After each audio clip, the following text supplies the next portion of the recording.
All right, okay, I'm going to do a long one for this one.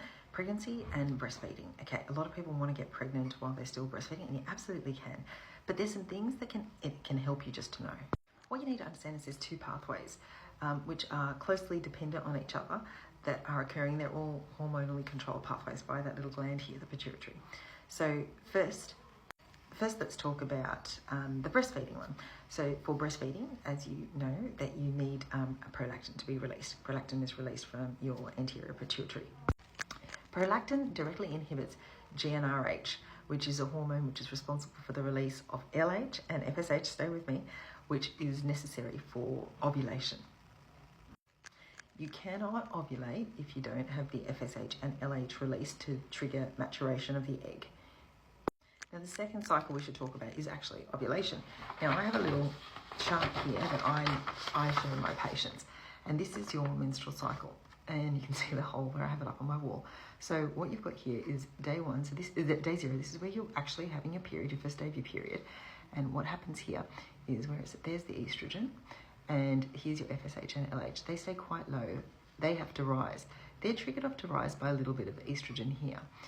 As that rises, you then get this LH surge, which is the egg being released.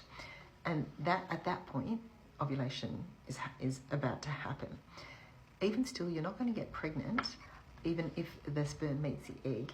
You're not going to get pregnant unless this progesterone rises. So there's a whole hormonal cascade that has to occur in ovulation itself.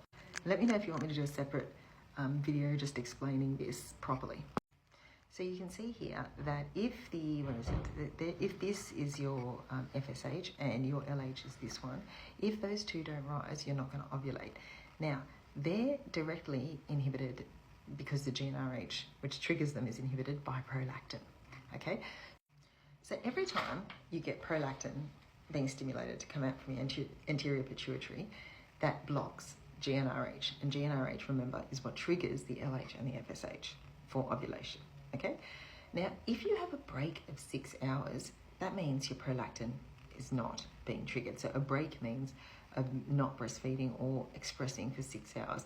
That's a significant enough space for your prolactin to not block the GnRH. So a lot of people find that when they night wean, that's actually when they will ovulate. As we get beyond the first 12 months of breastfeeding, the prolactin levels needed to sustain breastfeeding actually come down a lot.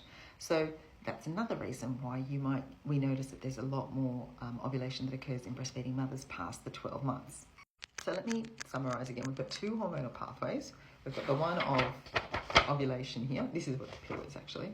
Do you want me to, a lot of people don't know this, that all the pill is these naturally produced estrogen and progesterones at low levels, so therefore it never rises, which means you never get the LH surge. Pretty interesting, isn't it?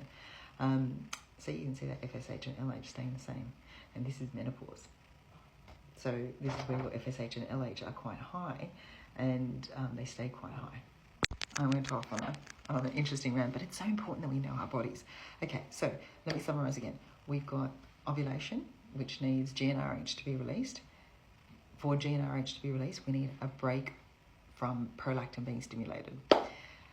And that's not for everybody. Some people, their prolactin levels to maintain breastfeeding are quite low, so they don't need that. They're going to ovulate regardless.